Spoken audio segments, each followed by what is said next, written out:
Welcome back to the Nerdcore podcast, the podcast that reviews the movies and talks that nerd shit.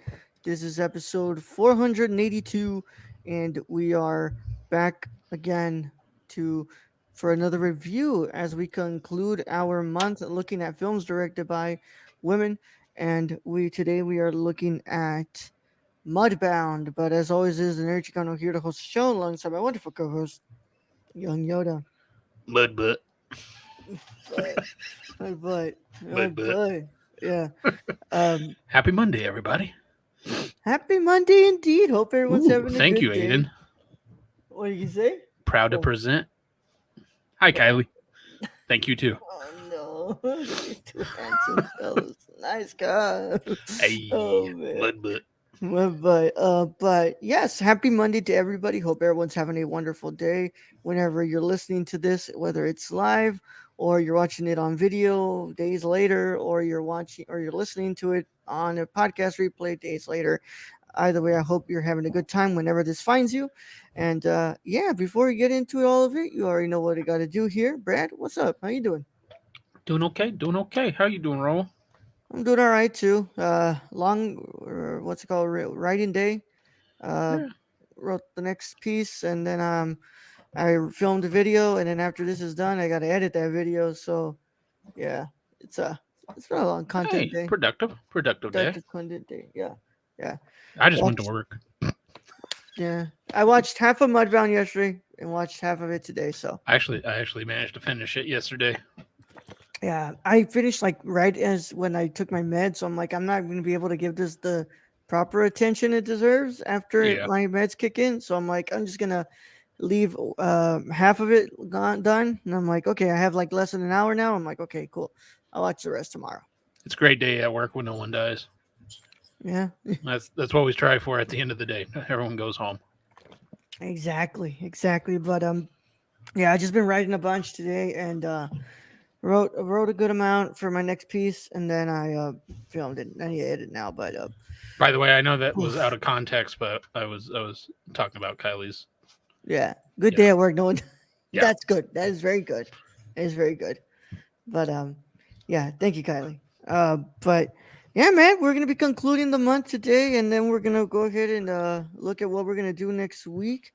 And I'm excited. What's called new end of the month, and we didn't end up backlogged. We didn't end up backed up. We finished the whole theme this month, and that's good. We can do it. We can We can do it. when external forces don't work against us, bro. Exactly. We can. Yeah, yeah. I'm happy for us. I'm happy for us, bro. But yeah. Apparently, Darla wants to have some form of say in this too. Well, Darla right now and Dixie are currently playing. Yeah. By playing, I mean beating the shit out of each other. Tomorrow we do watch Moonfall. Woohoo! Yes, tomorrow we watch Moonfall, and yeah, I'm excited for that too. I'm excited for that too. Sure you are. We're excited. We're very excited. We're very excited. Yeah, yeah. But yeah, I mean, nothing else really to relay in information here, my friends. And I don't think that I should be stalling because I think we can definitely hit a 25-minute conversation on this. Because what's it called? Yeah, I think we can be able to squeeze out a good conversation out of this. So, without a further ado, if you have never seen Mudbound, or if you care about spoilers, or you don't care, either way, I'm giving you all a spoiler warning because we're gonna be talking full spoilers. So, if you care about all that stuff, this is your one and only spoiler warning. It is in effect in a 5, 4, 3, 2, 1. Right, Brad. Introduce us to Mudbound, which definitely has more than one sentence, right? Indeed. For once. Mudbound, coming from our one and only source, Wikipedia. Mudbound is a 2017 American historical drama film directed by D. Rees. It was written by Rees and Virgil Williams, who based their screenplay on the 2008 novel Mudbound by Hilary Jordan. It stars Carey Mulligan, Garrett Hedlund, Jason Clarke, Jason Mitchell, Jonathan Banks, Rob Morgan, and Mary J. Blige. The film depicts two World War II veterans, one white, one black, who returned to rural Mississippi, each to address racism and PTSD in his own way. The film premiered at the 2017 Sundance Film Festival on January 21st, 2017, and was released on Netflix and in limited release on November 17th, 2017. Critics praised the screenplay and direction and the cast performances at the 75th Golden Globe Awards that received nominations for Best Supporting Actress by Blige and Best Original Song Mighty River. At the 90th Academy Awards, the film earned 4 nominations: Best Supporting Actress and Best Original Song for Blige, Best Adapted Screenplay, and Best Cinematography, the latter of which made Rachel Morrison the first woman ever nominated in the category. Reeves became the first black woman to ever be nominated for Best Adapted Screenplay. Blige became the first person to ever be nominated for both an acting Oscar as well as a song Oscar during the same year. And what we got is cinematography by Rachel Morrison, edited by Mako Kametsuna, music by Tamar Kali. Budget was $10 million. Box office $117,344. But of course, this was a Netflix original, so they probably only released in like what, 3 or 4 theaters in order to get it on the circuit, the Yeah, award pretty circuit. much to get it. Because remember back Yeah, then, it was what's they it had to called? release in hmm theaters. Yeah. So for it to be what's it called considered for Oscar consideration, you had to put it in the theaters for 90 days. So Which is um, why Netflix bought like 4 or 5 theaters just to do that. pretty much, yeah, yeah. And then of course they changed it once the pandemic hit, and they haven't changed it back ever since. So Yeah, honestly, what's it called? Netflix just owns 4 theaters now. Yeah, yeah. Show them in those four theaters, pretty Yeah, much. whatever. Yeah. Yeah, yeah. What's it called? Though I do have to bring what's it called? This up. No, Brad didn't have court. Brad was going to be in jury duty. There's a big difference between going to court and having jury duty. It's true. And it would have been really fun if I had jury duty and got sick at the same time, because I don't know how I would have got through that. No, Your Honor. No, I no, I don't have an objection. I just really need to go to the restroom Bleh. right now. Oh man, but yeah, He's guilty. Blah. yeah. Brad, this is your pick, so we'll go first with you for initial thoughts. What did you think about D. Ree's Mudbound? My initial thought is, why does Garrett Hedlund look like Val Kilmer from Tombstone's Doc Holliday? Like, what the fuck? Like doppelganger. Like literally, like my attention span just kept looking at this guy, going, "Why does this guy look like Doc Holliday?" It's true. It's true. You watch the movie, the dude looks like Doc Holliday. Um, I think the runtime on this was too long. I think, what was it, 2 hours 15 minutes? I think you could cut that down, personally. I would have killed off Pappy way, way, way sooner in the film because that dude was a douche. Yeah, major, major. I did. I like the acting. The acting was superb. Like everyone throughout all of this. I don't understand the point of the wife having sex with the brother. It was just like it was thrown in there to me, Yeah, and it never like we didn't really get like the brother went off to Los Angeles, and that was it. Like you don't hear anything on the older brother or his wife, or do they just stay in Mississippi and fucking live on the dirt? I don't know. yeah, I enjoyed this movie though. Like I enjoyed this better than the previous film we watched, Dee Rees, and hmm I do think she grew as a director very much. Um, but superb performances, especially from Mary J. Blige. Basically all of them. All yeah, the acting was great. yeah. Um, so I think that this film is far more superior over Pariah. I think that yes, I think this film should could be edited down, but I think in 2 hours and 14 minutes of a movie, Dee Reese is able to make a more compelling film than what she could do with an hour and 20 some with Pariah. And I feel like that even goes more to show like if you give her a little bit more time and give her more resources to actually flesh things out a little more, I think she's able to make a great film. And I was gonna say I think that I don't even know where with that criticism that you bring up about like things just getting like brought up, and I'm like I don't know if that's like a if that's source material because of the book or whether that Well, was just it just it adaptation. felt Yeah, left. It just felt like it was thrown in there, and yeah, then no loose ends were tied up. It just kind Yeah, of left like, oh, she fucked the brother, and yeah, what? Like nothing occurred of that. I guess. yeah, yeah. But I think that this film is pretty damn good. I would just say like look, Jan, you damn well what you were doing when you put that wig on Carrie Mulligan. I'm sorry, that wig did not look good on Carrie Mulligan. Like her bangs looked so odd on her. Yeah, I mean, but this is what 1940s Mississippi. Like Yeah, fashion wasn't a thing in 1940s yeah. Mississippi. Let's be real here. Yeah, but I love the way that this film kind of brings up, PTSD and especially the way the racism is kind of addressed here, because like you really start realizing like, huh, sharecropping was kind of a paid version of slavery, huh? Yeah, Like, and it didn't matter if they had deeds to the land or not yeah, because they and like people ended up stealing their land anyway. yeah, Um, I got to put it up for Rob Morgan. Terrific actor yeah, oh throughout yeah, this. Like he really like some parts of the film I feel like he carried. Just because you get this instance of you know this man probably lived through slavery, like or close to. Like he probably was one generation away from yeah, slavery, and he kind of like you get this contrast between him and his son who went off to war, and this contrast of a man who's trying to make nice because he's seen, yeah, just how volatile and how violent, these white people in 1940s Mississippi could be. yeah, And the son who thinks, he deserves more for going off to war and fighting for his country. And so he's less likely to back down, and unfortunately he receives that violence from freaking Pappy, who should have like been killed off way sooner, in my yeah. opinion, just because that dude was a jackass. Yeah, but I mean, like also, Jason Mitchell is just fantastic in this as well. Garrett Hedlund, who, you know, I've loved Garrett Hedlund. Like, he's been great in like Did Troy. he not fucking look like Doc Holliday to you? Yeah, yeah, he did. Yeah, but I mean, like he's so good in like Inside Llewyn Davis as well, and like Friday Night Lights. He's a great actor, and he just does such a great job here.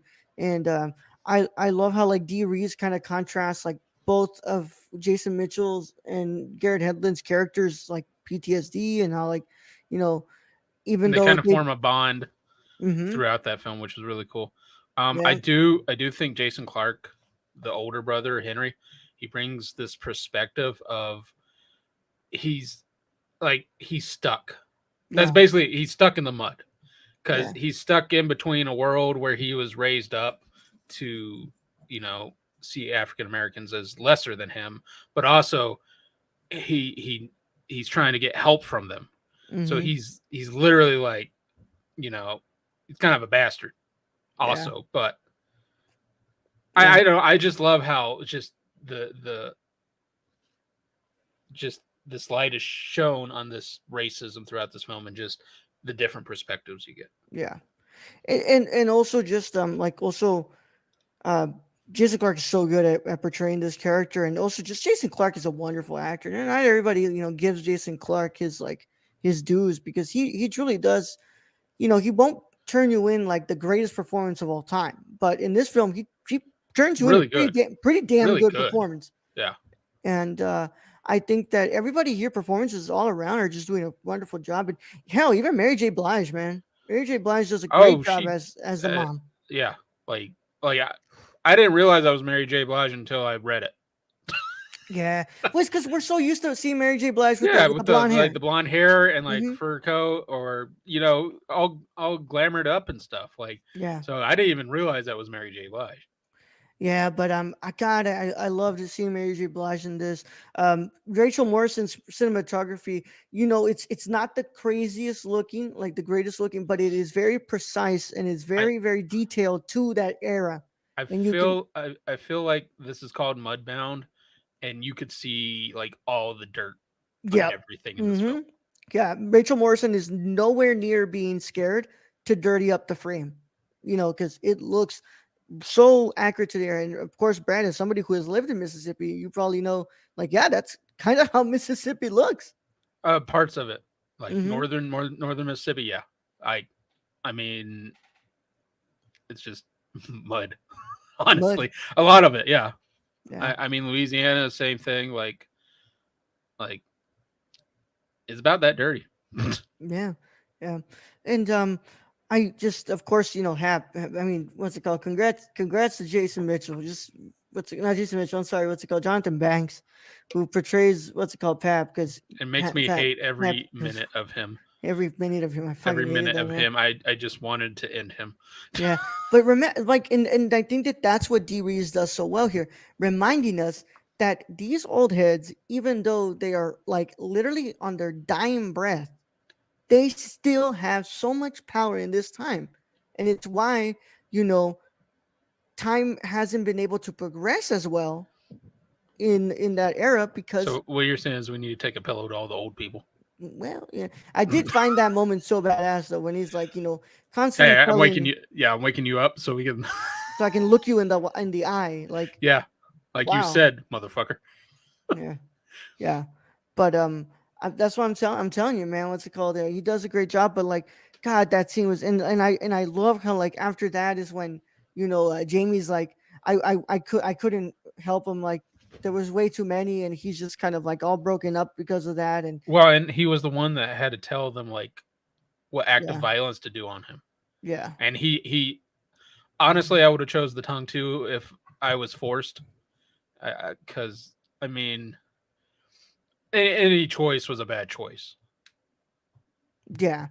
Yeah, but what's it called? I think the ending was just beautiful to have to end it, like him going back and talking about, like, like, I'm going back, now to Germany, and I'm not going back to fight another war, and because, I mean, once again, D. Rees brings up something that a lot of us, a lot of people, especially communities of color, have had to bear the fair front of here in World War II, because, like, you know they go over there. What's it called? They sacrifice their lives and they give their lives for the country. They come back and they're still treated like crap. You Yeah. know, what's it called? It was not similar, but there was something that was quite a bit similar to what's it called? What the Latino community was going through, where they sent them over there and they're like, oh, what's it called? If you go fight, and if you're not a full citizen, you will go ahead and come back to getting citizenship. And they come back, and guess what? They don't become Nope. citizenship. They don't get their citizenship, and also what's it called? Their land now that they left is what's it called, taken over by Anglos, and it's just, I mean, um, that's the American government over and yeah, over doing the same shit yeah, through yeah. through the history, through the Yeah. very beginning. Yeah, It's the and same also, shit. D. Reeves once again brings up the what's called, what, like, Spike Lee brings up in the Five Bloods. When they're over there, they're like, these, what's it called, we're here in this country, and they don't, what's it called, they don't view us as less than, like, but the minute these soldiers, these white soldiers from America, start telling them about us, Yeah, that's when they start acting up and saying all these things. It's like, Jason Mitchell's character brings up that they were telling him how, like, oh, the black soldiers are more monkey than human.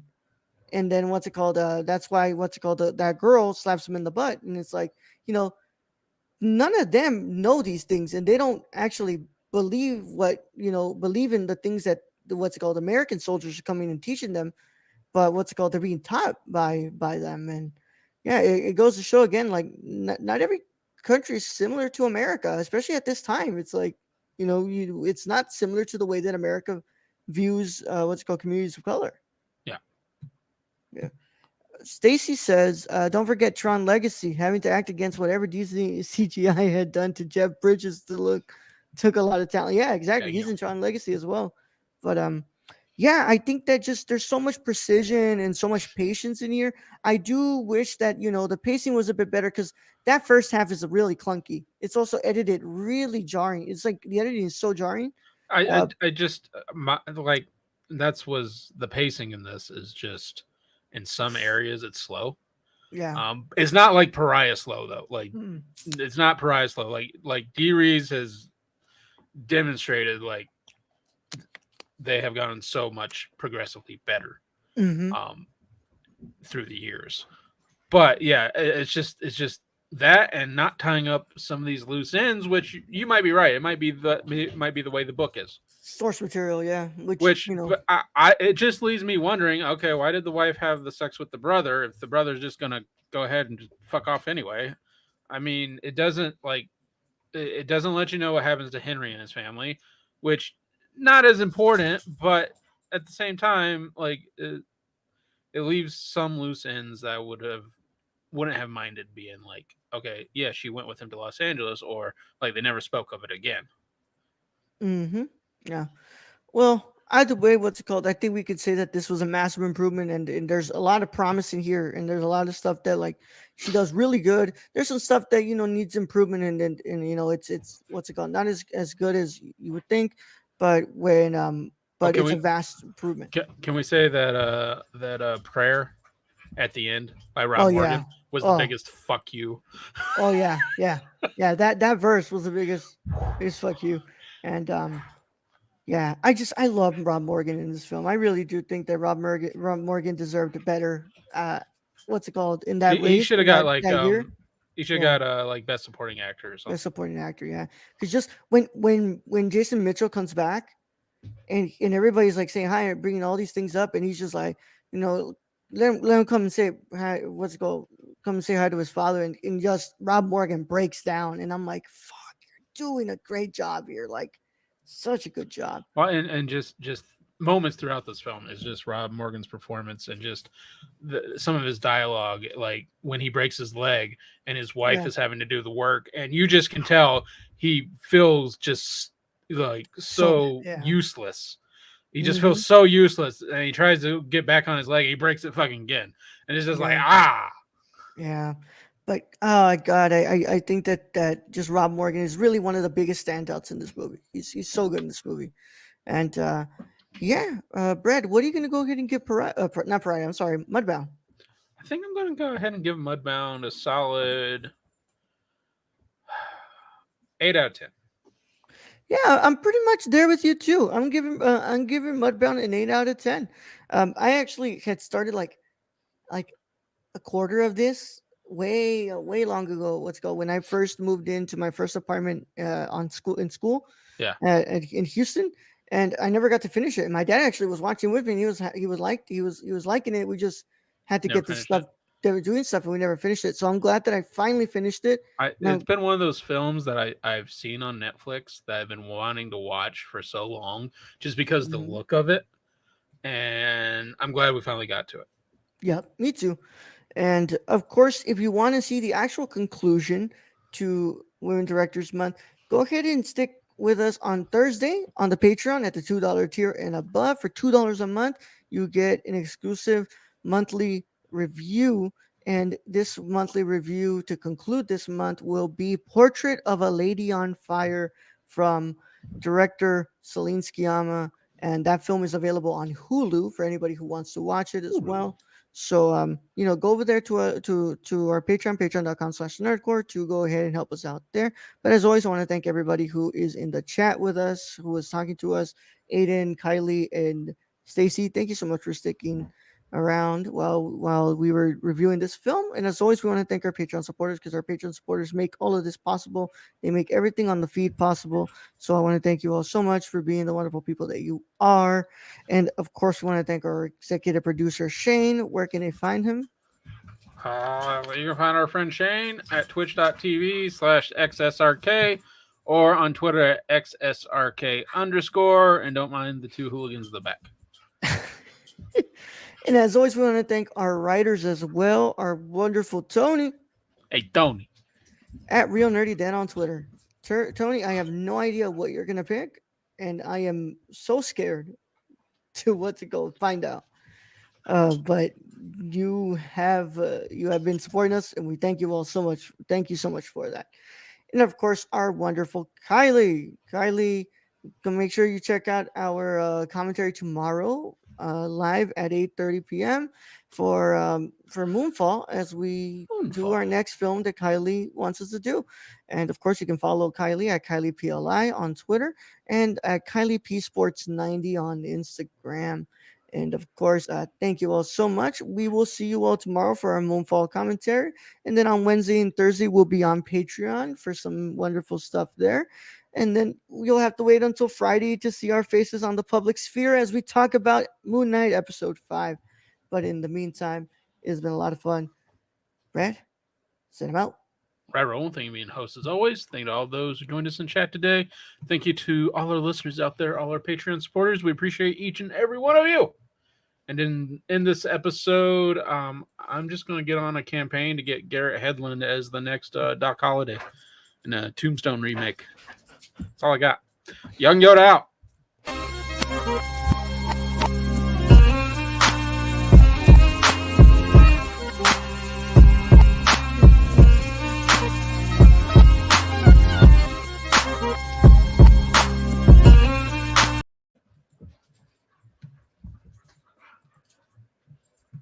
Damn,